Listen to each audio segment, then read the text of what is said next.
बोला पुंडलिक वरदेव हरी विठ्ठल. श्री ज्ञानदेव तुकाराम. पंढरीनाथ भगवान की जय. माऊली ज्ञानेश्वर महाराज की जय. जगद्गुरु तुकाराम महाराज की जय. ज्ञानेश्वरीचा अध्याय 17वा चालू आहे. काल पहिला भाग आपण पाहिलेला आहे. 48 ओव्या झालेल्या आहेत. आज आपण भाग नंबर 2 पाहणार आहोत. काल आपण पहिल्या नंबरचा श्लोक सुद्धा पाहिलेला आहे. आज 2 नंबर श्लोक पासून आपण पुढे पाहणार आहोत. पण त्या अगोदर कालच्या भागामध्ये काय झालेलं आहे हे थोडक्यात समजून घेऊयात आणि मग पुढे जाऊयात. ज्ञानेश्वर माऊलींनी या अध्यायाची सुरुवात करताना निवृत्तीनाथ हे जे त्यांचे गुरु आहेत त्यांची स्तुती केलेली आहे. त्यांना शंकरापेक्षाही महान आहात तुम्ही असं म्हटलेलं आहे. त्यांची तुलना गणपतीशी केलेली आहे आणि या अध्यायाची सुरुवात झालेली आहे. आता या अध्यायाची सुरुवात झाल्यानंतर अर्जुन आणि श्रीकृष्णाचा संवाद सुरू आहे. आता या संवादामध्ये पाठीमागच्या म्हणजे 16व्या अध्यायाचा थोडासा संबंध आलेला आहे की 16व्या अध्यायाच्या शेवटी असं सांगितलं होतं श्रीकृष्णाने की तू जे काय कर्म करशील, अर्जुनास केलेला उपदेश होता तो की तू जे काय कर्म करशील ते शास्त्रानुसार कर आणि वेदानुसार कर असं त्यांनी सांगितलं होतं. मग या अध्यायामध्ये अर्जुन भगवान श्रीकृष्णास असं म्हणतात की शास्त्रानुसार कर्म करायचं. मग ते बरेचसे प्रश्न हे अर्जुन भगवान श्रीकृष्णास विचारतात की शास्त्रानुसार करायचं, पण शास्त्र एक आहे का? भरपूर शास्त्र आहेत. एवढी शास्त्र वाचण्यासाठी आणि ते आपल्या आचरणात आणण्यासाठी तेवढं आयुष्य तरी आहे का? एवढा वेळ कुठून सापडणार? आचरण कसं करणार? आणि एवढ्या सगळ्या शास्त्राची एक वाक्यता करून त्यांचा उपयोग कोण करून घेईल? निरनिराळ्या शास्त्रांना एकत्र कोण करेल?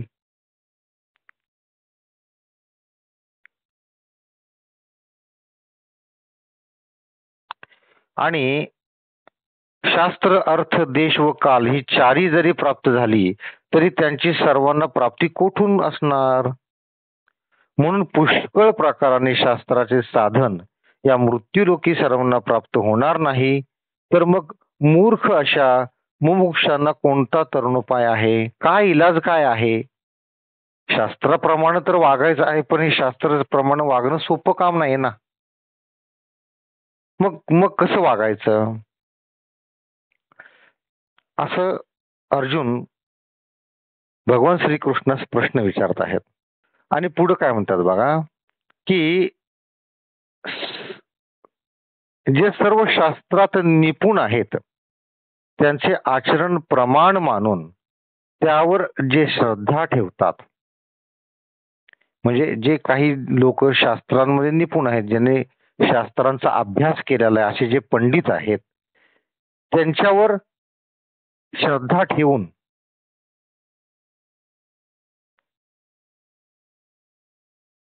असे जे काही मुमुक्ष आहेत, जे काही मनुष्य आहेत की त्यांच्यावर श्रद्धा ठेवतात आणि शंकर आदी करून देवांचे पूजन करणे, भूमी वगैरे महादाने देणे व अग्निहोत्र आदी यज्ञ करणे ही कर्म श्रद्धेने करतात. त्यांना सत्व, रज व तम यापैकी कोणती गती प्राप्त होते हे आम्हास सांगा.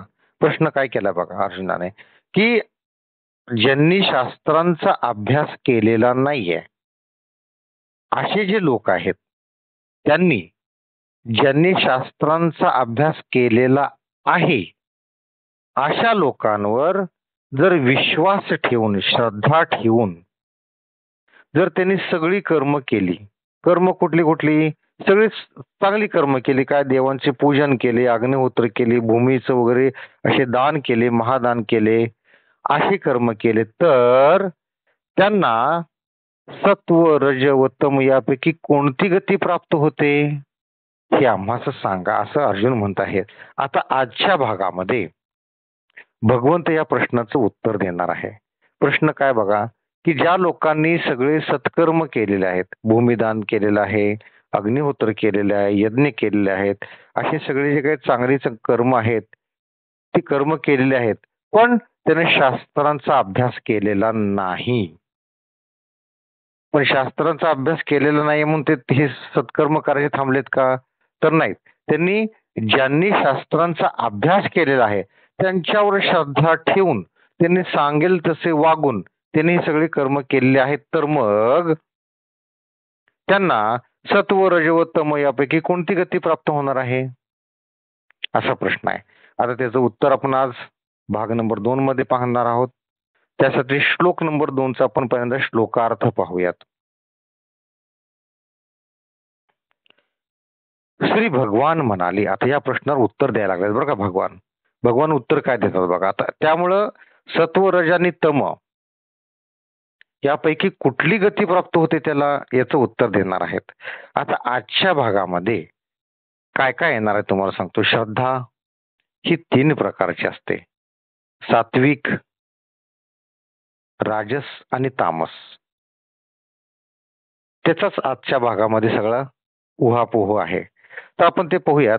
श्री भगवान म्हणाले, मनुष्याची स्वाभाविक जी श्रद्धा ती सात्विक, राजस आणि तामस अशी 3 प्रकारची असते. ती ऐक. भगवंत या प्रश्नाचं डायरेक्ट उत्तर देत नाहीयेत. पहिल्यांदा श्रद्धा कशा 3 प्रकारच्या असतात ते समजून सांगतात. म्हणजे की डायरेक्ट 10वीची परीक्षा देता येते का? नाही. पहिल्यांदा 1ली, 2री, 3री, 4थी, 5वी, 6वी, 7वी, 8वी, 9वी झाल्यानंतर मग 10वी. अर्जुनानं जो प्रश्न विचारला तो 10वीचा प्रश्न विचारलेला आहे. पण भगवंत काय करतात, पहिल्यांदा त्याला सगळ्या कक्षांमध्ये काय काय झालेलं आहे ते सुरुवातीला ते सांगत आहेत. त्या विषयाचा बेस तरी समजायला पाहिजे, म्हणून भगवंत आता पहिल्यांदा हे श्रद्धेचे 3 प्रकार समजून सांगत आहेत आणि त्यानंतर त्या प्रश्नाचं उत्तर देतील. तर आता हे श्रद्धेचे 3 प्रकार काय त्यासाठी आपण काही ओव्या वाचूयात. म्हणे पार्था तुझा अतिसो, हेही आम्ही जाणतसो, जे शास्त्राभ्यासाचा आडसो, मानितासी की नुसधियाची श्रद्धा, झोंबो पाहासी परमपदा, तरी तैसे हे प्रबुद्धा, सोहो पे नोहे. श्रद्धा म्हणतील यासाठी, पातो जे नये किरीटी, काय द्विज अंत्यज गुष्टी, अंत्यजू नोहे. गंगोदक जरी झाले, तरी मध्यभांडा आले, ते घेऊ नये काही केले, विचारी पा. चंदनू होय शीतळू, परी अग्निसी पावे मिळू, तै हाती धरिता जळू, न शके काही. का किडाईचे आटतीचे पुटी, पडिले सोळे किरीटी, घेतले चोखासाठी नागविना. तैसे श्रद्धेचे दळवाडे, अंगे किर चोखडे, परी प्राणियाच्या पडे, विभागी जय. काय म्हणतात बघा भगवंत, पार्था शास्त्राभ्यासाची अडचण आहे असा तुझा मनाचा कल आहे, हेही आम्ही जाणतो. म्हणजे अर्जुनाने जे काही प्रश्न विचारले की काय काय अडचणी सांगितल्या की एक नाही अनेक शास्त्र आहेत, सगळ्या शास्त्रांचा अभ्यास करायचा, ते एकत्र करायचं, त्यातून मार्ग काढायचा कसं शक्य आहे, एवढं आयुष्य तरी आहे का, वगैरे वगैरे भरपूर त्याने प्रश्न विचारले. त्याच्यावर भगवंत काय म्हणतात की शास्त्राभ्यासाची अडचण आहे असा तुझ्या मनाचा कल आहे, हेही आम्ही जाणतो. तू नुसत्या श्रद्धेनेच मोक्ष प्राप्ती करून घेऊ पाहत आहेस. भगवंतानी अर्जुनास बरोबर ओळखलंय. त्याला कष्ट करायला नको, अभ्यास करायला नको. काही विद्यार्थी असतात बघा, फक्त सरांच्या पुढं पुढं पुढं पुढं करतात आणि सरांनी सांगितलेला घरचा अभ्यास होमवर्क करत नाहीत. मग ते सर सुद्धा त्यांना बरोबर ओळखून असतात. हा नुसता पुढं पुढं पुढं पुढं करतो आणि मेहनत मात्र करत नाही. तसंच भगवान श्रीकृष्णाने अर्जुनास बरोबर ओळखलेलं आहे. काय म्हणतात, शास्त्राभ्यासाची अडचण तुला आहे, हा तुझा मनाचा कल आम्ही जाणतो, आम्हाला माहिती आहे ते. तू नुसत्या श्रद्धेनेच मोक्षप्राप्ती करून घेऊ पाहत आहेस. फक्त श्रद्धेने तुला मोक्षाची प्राप्ती होईल का? नाही, तुला शास्त्राचा अभ्यास करावाच लागणार आहे. पण हे प्रबुद्धा, तू म्हणतोस तितके हे काम सोपे नाही. मोक्षप्राप्ती करून घेणं काही सोपं काम आहे का?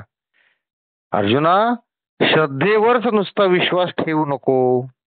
हे पहा की अंत्यजाच्या समागमाने ब्राह्मणही अंत्यज होत नाही का? भगवंत काय म्हणतात की फक्त श्रद्धेवरच विश्वास ठेवू नको.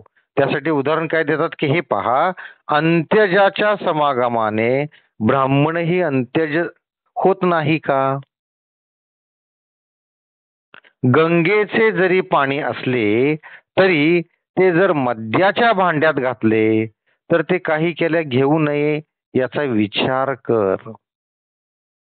गंगेचे पाणी आहे आणि मद्याच्या प्यालामध्ये घालून जर ते तुम्हाला दिलं, मद्याचा प्याला विसळलेला नाहीये, तसंच दिलं पाणी, तर ते काही केल्या घेऊ नये याचा विचार कर.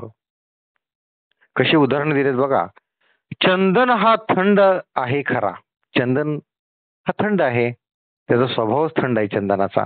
म्हणून चंदन हे डोक्याला, तळपायाला, मस्तकाला उघळून लावलं जातं की जेणेकरून उष्णता कमी व्हावी. म्हणजे काय, चंदनची तासीरच ही थंड आहे. पण तो पेटल्यावर जर हातात धरला तर हात भाजू शकणार नाही का? चंदन थंड आहे, ठीक आहे की, पण त्याला जर पेटवलं, त्याचा निखार जर तुम्ही हातावर घेतला तर हात जळणारच की, भाजणारच की. किंवा अर्जुना, हिणकस सोने आटवीत असता त्यात उत्तम सोने पडले आणि मग ते जर उत्तम सोन्याच्या भावाने विकत घेतले तर ते नागवणार नाही का? हिणकस सोन्यामध्ये जर चांगलं सोनं मिसळलं आणि प्युअर सोन्याच्या भावानं जर ते आपण विकत घेतलं तर आपली फसगत झाल्यासारखी होईल ना, आपला तोटा होईल. त्याचप्रमाणे श्रद्धेचे स्वरूप जरी मूळचे शुद्ध आहे तरी जेव्हा ते प्राण्यांच्या वाटणीला येते तेव्हा प्राणी तर स्वभावताच अनादि मायेच्या शक्तीने 3 गुणांचेच बनलेले आहेत. हे बघा, आता हे फार महत्वाचं वाक्य आहे. श्रद्धेचे स्वरूप जरी मूळचे शुद्ध आहे, श्रद्धा ही मूळची शुद्ध आहे, पण प्राणी कशापासून बनतो? प्राणी जे बनतात ते मायेपासून बनतात. आणि माया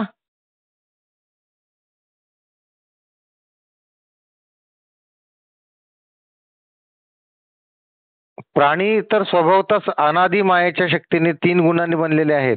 3 गुण आहेतच. कोणते 3 गुण? सत्व, रज आणि तम. मग आता काय ह्यानं पुढं काय होतं आता बघा. भगवंत काय म्हणतात की फक्त श्रद्धेने तुला मोक्ष मिळणार नाहीये, तुला शास्त्र वाचावीच लागतील. ठीक आहे. मग प्रश्न येतो की मग अर्जुनाने प्रश्न काय विचारला की ज्यांनी शास्त्राचा अभ्यास केलेला नाहीये पण दान धर्म केलेला आहे, यज्ञ कर्म केलेलं आहे, भूमिदान केलेलं आहे, मग ते सत्व रज आणि तम यापैकी कोणत्या गतीस जाणार, कोणत्या गतीस प्राप्त होणार हे विचारलेलं आहे. मग त्याच्यावर उत्तर देताना भगवंत म्हणतात की श्रद्धा ही प्युअर आहे, तिचं स्वरूप जरी शुद्ध आहे, प्युअर आहे, पण प्राणी तर स्वभावतःच अनादि मायेच्या 3 गुणांनी बनलेले आहेत. आता पुढे काय होतो बघा. तै प्राणिये तव स्वभावे अनादि माया प्रभावे त्रिगुणाचेची अगवे वळिले आहाती तेथही दोन गुण खाचती मग एक धरी उन्नती तैसियाची होती वृत्ती जीवाची वृत्ती ऐसे मन धरती मन ऐसे क्रिया करीते केली ऐसी वरती मरोनी देहे बीज मोडे झाड होये झाड मोडे बीज सामाये ऐसे निकल्प कोडी जाये परी जाती न नसे तरी या परी ये अपारे होता जाता जन्मांतरे त्रिगुणत्व न व्यभिचारे प्राणियांचे. तर भगवंत काय म्हणतात की श्रद्धेचे स्वरूप जरी शुद्ध असले तरी प्राणी स्वभावताच अनादि मायेच्या 3 शक्तींनी बनलेले आहेत. त्यातही 2 गुण क्षीण होऊन तिसरा ज्यावेळेस वाढतो त्यावेळेस त्या गुणाच्या अनुरोधाने जीवाच्या वृत्ती होतात. म्हणून आपल्याला लहानपणापासून खरं बोलावं, खोटं बोलू नये हे शिकवतात. म्हणून आपल्याला लहानपणापासून शास्त्राचं वाचन करावं, या संत साहित्याचं वाचन करावं हे शिकवतात. लहानपणी अगदी 1-2 वर्षाचं मूल जरी असलं तरी पूजा करताना आई त्याला शेजारी बसवते, टाळ्या वाजव म्हणते, देव बाप्पा नमस्कार कर म्हणते, वाकून नमस्कार करायला शिकवते. का शिकवते? हे सगळं आपल्या संस्कारामध्ये का आहे? लहानपणापासून हे सगळं आपल्या हिंदू संस्कृतीमध्ये, हिंदू कुटुंबांमध्ये हे सगळं का केलं जातं? तर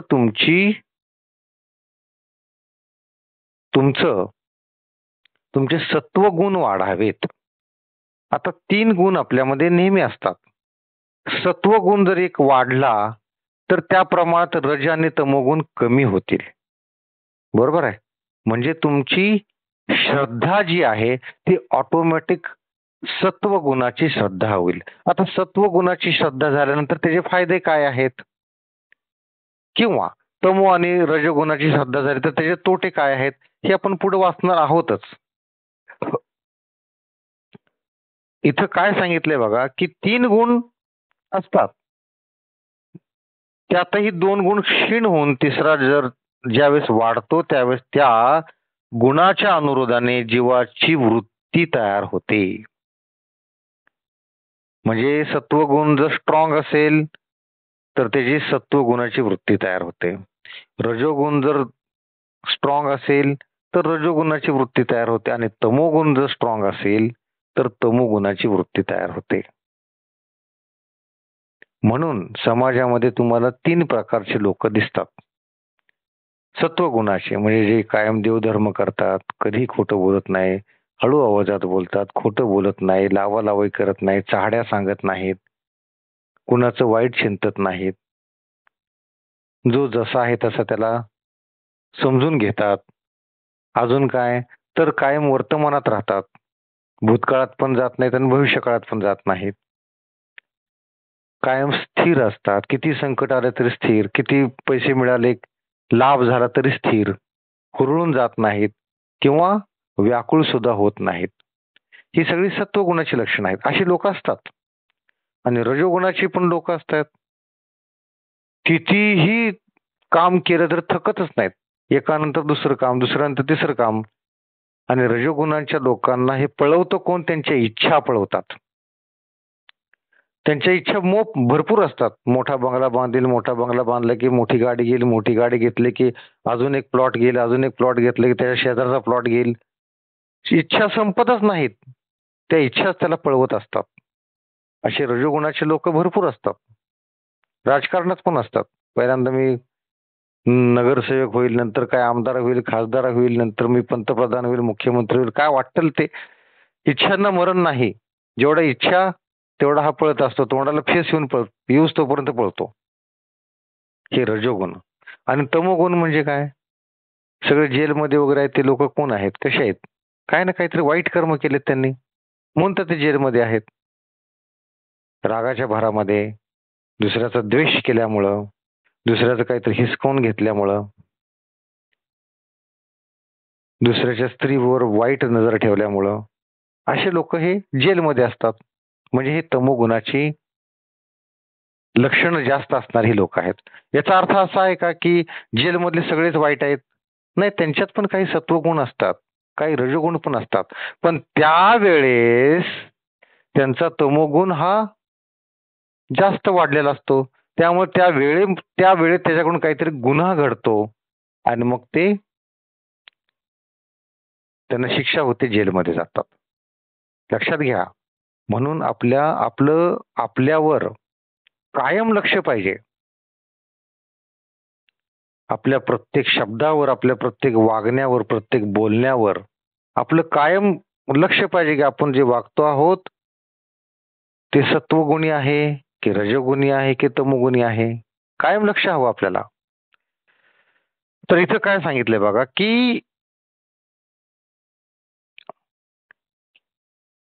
दोन गुण क्षीण होऊन तिसरा गुण वाढीस लागतो आणि त्या गुणाच्या अनुरोधाने, त्या गुणाच्या प्रभावाने जीवाच्या वृत्ती तयार होतात. आता वृत्ती फक्त तयार होऊन राहतं का? पुढे काय होतं बघा. वृत्ती तयार होतात. पुढे काय होतं? वृत्तीच्या अनुरोधाने मग मन म्हणजे वासना धारण करतात. मन जे आहे ती वासना धारण करतं. सत्वगुण असेल तर देवदेवात, दुसऱ्यांना मदत करण्यात अशीच त्याची वृत्ती राहील. रजोगुण असेल तर मला हे पाहिजे, ते पाहिजे, त्यानंतर मला ते पाहिजे, गाडी पाहिजे, बंगला पाहिजे, मला मुख्यमंत्री व्हायचं, हे व्हायचं, ते इच्छा सगळ्या त्याच्या. आणि जर तमोगुणी असेल तर रागाराग, चिडचिड, मग असूया, द्वेष आणि मग त्याचे परिणाम. तर मन काय करतं की मन ती त्या त्या त्या वृत्तीच्या अनुरोधाने मन वासना धारण करतं. आता इथंच थांबतं का? पुढे काय होतं बघा. मनाप्रमाणे क्रिया करतात. हे लोक काय करतात की मनाप्रमाणे क्रिया करतात आणि मेल्यावर पुन्हा कर्माप्रमाणेच देह धारण करतात. म्हणजे काय की 3 गुणांपैकी जो गुण स्ट्रॉंग, त्या त्या स्ट्रॉंग गुणाच्या प्रमाणे वृत्ती तयार होते. वृत्तीच्या अनुरोधाने मन तयार होतं आणि मन वासना धारण करतं आणि त्याप्रमाणेच तुमच्या हातून जन्मभर क्रिया घडतात आणि त्या क्रिया मेल्यानंतर सुद्धा पुन्हा कर्माप्रमाणेच देह धारण करतात. तुमची जशी कर्म तसं तुम्हाला देह. पाठीमागच्या आपण अध्यायामध्ये पाहिलेलं आहे की जे सत्वगुणी असतात ते पुढच्या जन्मी सुद्धा सत्वगुणीच लोकांच्या घरामध्ये जन्मास येतात. ज्या घरामध्ये देवदेव होतो, रोजची पूजा अर्चा होते, दान धर्म होता, अशा घरात जन्माला येतात. आणि जे रजोगुणी असतात ते परत त्याच ठिकाणी तशाच वातावरणात जन्माला येतात आणि जे तमोगुणी असतात त्यांना मात्र हलक्या योनीमध्ये जन्म घ्यावा लागतो. म्हणजे प्राणी, वाघ, मांजर, विंचू अशा पद्धतीच्या ह्याच्यामध्ये त्याला जन्म घ्यावा लागतो. पुढे काय म्हणतात बघा. बीज नाहीसे होते आणि झाड वाढते व झाड नाहीसे होते आणि बीजात समावेश होतो. याचप्रमाणे कल्पचे कल्प जरी गेले तरी मूळ झाडाची जात काही नाहीशी होत नाही. त्याप्रमाणे जीवांची पुष्कळ जन्मांतरे झाली तरी त्यांच्यातील 3 गुणांचा बदल होत नाही. तुमची जी वृत्ती आहे, तुमचा जो तिन्हीतली जी तुमची एक गुण जो कुठला स्ट्रॉंग आहे त्या प्रभावी गुणाप्रमाणेच तुमची वृत्ती बनते, त्याप्रमाणे तुमची वासना बनते, त्याप्रमाणे तुमची कर्म होतात, त्याप्रमाणे तुमचं मृत्यूनंतर तुम्हाला पुढचा जन्म मिळतो. आणि हे कल्पानुकल्प, एक कल्प म्हणजे 432 कोटी वर्ष, असे कितीतरी कल्प झाले तरी तुम्हाला त्याप्रमाणेच तुम्हाला जन्म मिळत जातो. म्हणून आपल्या हिंदू संस्कृतीमध्ये असं सांगितलेलं आहे की फार या जन्म मरणाच्या फेऱ्यामध्ये फिरून फिरून फिरून फिरून फिरून झाल्यानंतर कधीतरी एकदा हा मनुष्य जन्म मिळतो. ज्यावेळेस मनुष्य जन्म मिळतो त्यावेळेस तुमच्या हातात आहे की तुम्ही चांगलं कर्म करायचं, सत्कर्म करायचं. सत्कर्म चांगलं करण्यासाठी मन चांगलं पाहिजे, वासना चांगली पाहिजे, वासना चांगली असण्यासाठी वृत्ती चांगली पाहिजे, वृत्ती चांगली होण्यासाठी 3 गुणातला एक गुण जो सत्वगुण हा स्ट्रॉंग असला पाहिजे. आणि तो स्ट्रॉंग असण्यासाठीच आपण लहानपणापासून मुलांवर संस्कार करतो. देवाच्या पाया पड, शुभंकरोती म्हण, आम्ही आरती म्हणतो नुसतं टाळ्या वाजव. हे का? तर त्यातला सत्वगुण स्ट्रॉंग होण्यासाठी. जे आपण सुरुवातीला या अध्यायाच्या सुरुवातीला पाहत होतो, त्या श्लोकाच्या सुरुवातीला आजच्या भागामध्ये, त्याचं कारण हे आहे की लहानपणापासून मुलांवर हे संस्कार का करायचे, तर याच्यासाठी की तुमचा जन्म काय फार मोठा नाहीये, 60 70 80 वर्ष बास संपलं. एवढ्या छोट्या काळामध्ये तुम्हाला जर तुमचे सत्कर्म वाढवायचे असतील आणि पुढचा जन्म जर तुम्हाला चांगला हवा असेल तर सत्कर्म करणं गरजेचं आहे. म्हणून वेळ वाया घालवायचा नाही, सत्कर्मात राहायचं.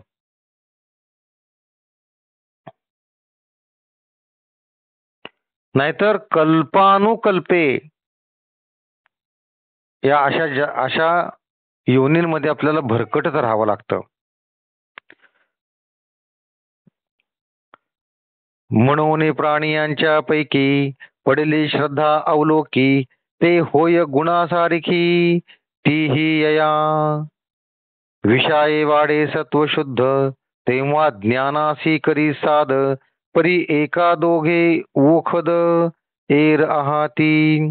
सत्वाचेनी अंग लगे, ते श्रद्धा मोक्ष फळ रिगे, तव रजत मौगे का पा राहती. मोडूनी सत्वाची त्रये, रजगुण आकाशे जाये, तेव्हा तेची श्रद्धा होये कर्म केरसुणी. मग तमाची उठी आगी, तेव्हा तेची श्रद्धा भंगी, हो लागे भोगा लागी भलते या. आता या तिन्ही गुणांच्या श्रद्धेचं वाचन करत असताना मूळ प्रश्न आपण विसरलो. मूळ प्रश्न काय? अर्जुनानं भगवान श्रीकृष्णाच विचारलेला प्रश्न हा की एखाद्याने दान धर्म केलं, भूमिदान केलं, सगळे सत्कर्म केले, पण त्याने शास्त्राचं वाचन नाही केलं, आणि ज्यांनी शास्त्राचं वाचन केलेलं आहे त्यांच्यावर श्रद्धा ठेवून त्यांनी अग्निहोत्र केले, यज्ञ केले, श्रद्धेने सगळं दान धर्म केले, तर सत्व रज किंवा तम यापैकी कोणत्या गतीस ते प्राप्त होतात, हा प्रश्न आहे. त्या प्रश्नाचं उत्तर देताना अर्जुन श्रीकृष्णाने काय सांगितलेलं आहे की तुमच्या श्रद्धा ही न्यूट्रल आहे. पाणी हे न्यूट्रल, पाणी हे त्यात जो रंग टाकेल त्याप्रमाणे तो पाणी दिसणार आहे. तशीच श्रद्धा जी आहे ती न्यूट्रल आहे, पाण्यासारखी आहे. तुमच्यात कोणते गुण आहेत, रजोगुण आहे, तमोगुण आहे की सत्वगुण आहे, त्याप्रमाणे तुमची वृत्ती तयार होते. वृत्तीप्रमाणे मन वासना, मन जे आहे ते वासना धारण करते आणि ते वासनेप्रमाणे क्रिया होतात आणि क्रियेप्रमाणे तुम्हाला पुढचा जन्म मिळतो. बघा भगवंत कसं बेसिक पासून उत्तर द्यायला लागलेले आहेत. आता पुढे आपण वाचू, त्या प्रश्नाचं उत्तर येतं का बघू. म्हणून प्राण्यांच्या वाट्याला जी श्रद्धा आलेली असते ती गुणांच्या अनुरोधाने असते असे समज. प्राण्यांच्या वाट्याला जी श्रद्धा येते, प्राणी म्हणजे फक्त मनुष्य प्राणी नाही, सगळेच प्राणी. आपण लहानपणी शेतात राहत होतो, आपल्याकडे 4 गायी होत्या, 4 म्हशी होत्या, बैल होती, सगळे होते. एकाच गायीच्या पोटी 2 खोंड जन्माला आले. एक खोंड मार्क असतं आणि दुसरं खोंड एकदम शांत असतं. सांगल तसं ऐकतं. हे कसं होतं? किंवा एकाच आईच्या पोटी 2 जुळी मुलं जन्माला आली. एकदम जुळीच मुलं एकाच वेळेला जन्मले, सगळंच एकाच वेळेला, सगळं सगळं सारखेच दिसायला सारखे, तसेच नाक, तसेच डोळे, तसाच रंग, सगळं सारखं. तरी पण त्यातलं एक रागीट असतं आणि एक एकदम मवाळ असतं. असं का? तर ही तुमच्या तुमचे जे 3 गुणांपैकी जे गुण स्ट्रॉंग आहे, त्याप्रमाणे ही श्रद्धा ते रूप धारण करते.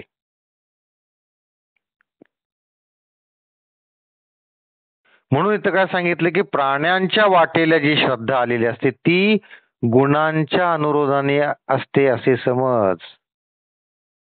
कदाचित शुद्ध सत्वगुण वाढला तर तो ज्ञानाला हाक मारतो.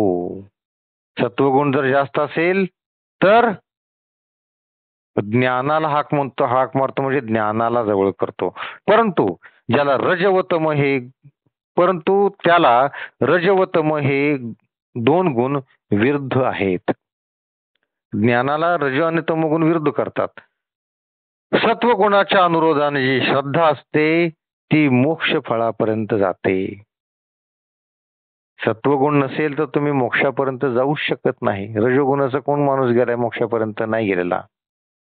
तमोगुणाचा कोणी नाही गेलेला. म्हणजे मोक्षप्राप्ती जर पाहिजे असेल तुम्हाला, मोक्षफळ जर तुम्हाला हवं असेल तर सत्वगुणाच्या मार्गानेच जावं लागतं. पण रज व तम हे गुण स्वस्त कसे बसतील? ते पण आपल्यात आहेतच की.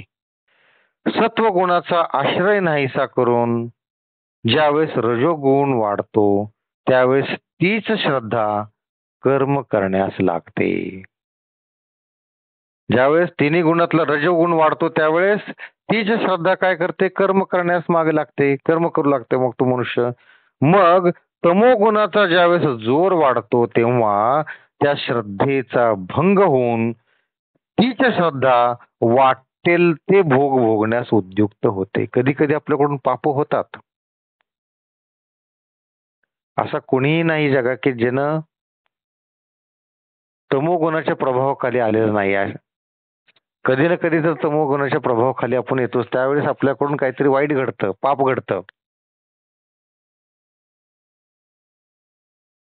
तर तेच इथं सांगितलं की कधी ना कधी जेव्हा त्या श्रद्धेचा भंग होऊन ती श्रद्धा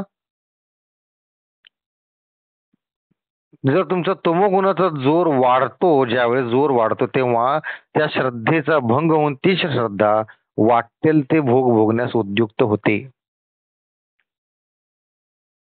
एखादा मनुष्य असतो बघा, एकदम प्रामाणिक, एकदम शांत, कधी कुणाला उलट बोलणार नाही, कोणी काय बोललं तर ऐकून घेणार, देवदेव करणार, दान धर्म करणार, सगळं धर्मात सांगितलेलं आहे त्या पद्धतीनं वागणार, कुणालाही दुखवणार नाही.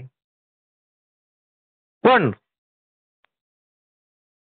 एखाद्या वेळेस तो रस्त्याच्या कडेला न प्यावा असं पेय पिळून पडून नशेत पडलेला आपल्याला दिसतो.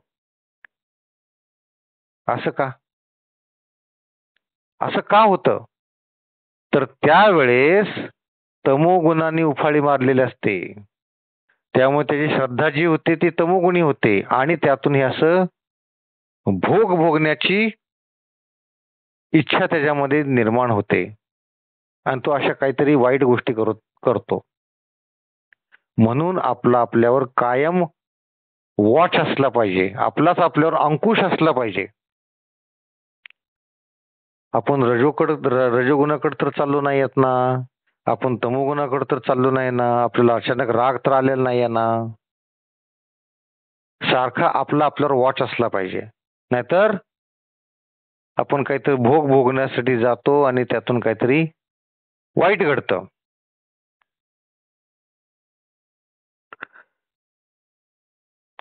तर आज हा एकच श्लोक, जो दुसरा श्लोक जो अतिशय महत्वाचा होता, त्याचं आपण वाचन केलेलं आहे. आज आपण इथंच थांबूयात.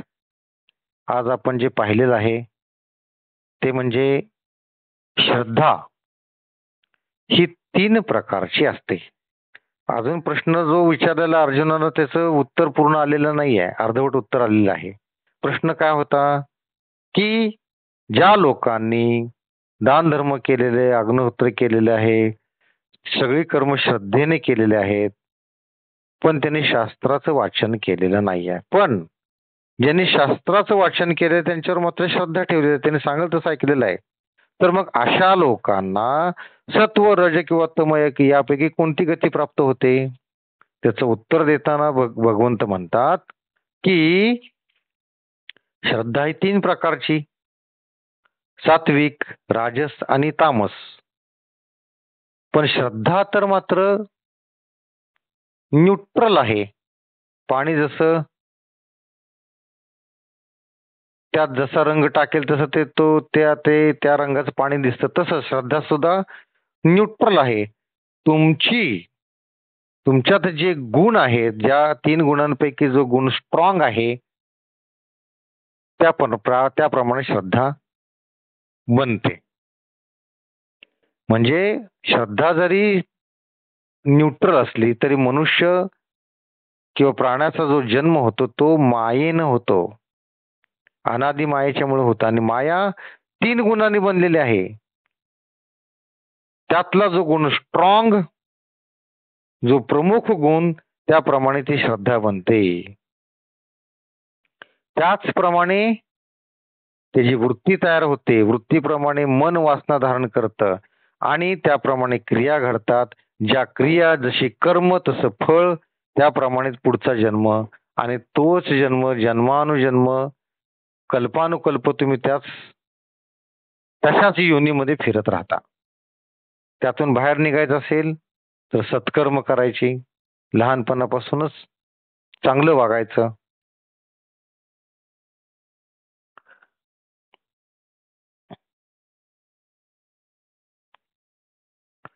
पुढं काय सांगितलंय बघा की जी समजा सत्वगुण तुमचे जर वाढले तर तुम्ही ज्ञान धारण करण्यासाठी प्रयत्न करता, आणि रजोगुण जर वाढले तर सत्वगुणाच्या अनुरोधाने मग तुम्हाला मोक्ष प्राप्ती होते. आणि रजोगुण ज्यावेळेस वाढतो त्यावेळेस श्रद्धा कर्म नाही, रजोतमो सत्वगुणाचा आश्रय नाहीसा करून ज्यावेळेस रजोगुण वाढतो त्यावेळेस तीच श्रद्धा कर्म करण्यास लागते. काम ह्यानंतर ते काम, त्यानंतर ते काम, इच्छा संपत नाहीत. आणि तमोगुणाचा ज्यावेळेस जोर वाढतो तेव्हा त्या श्रद्धेचा भंग होऊन तीच श्रद्धा वाटेल ते भोग भोगण्यास उद्युक्त करते. आज आपण इथंच थांबवत आहोत. सगळ्यांनी डोळे मिटायचे आहेत, हात जोडून घ्यायचे आहेत.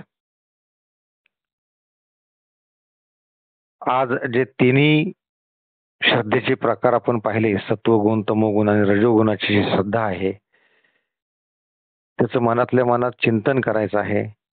ज्यांनी व्यसनमुक्तीचा संकल्प घेतलेला आहे त्यांनी मनातल्या मनात तो परत म्हणायचा आहे. बोला पुंडलिक वरदेव हरी विठ्ठल, श्री ज्ञानदेव तुकाराम, पंढरीनाथ भगवान की जय, माऊली ज्ञानेश्वर महाराज की जय, जगद्गुरु तुकाराम महाराज की जय, सर्व संतों की जय. जय जय रघुवीर समर्थ.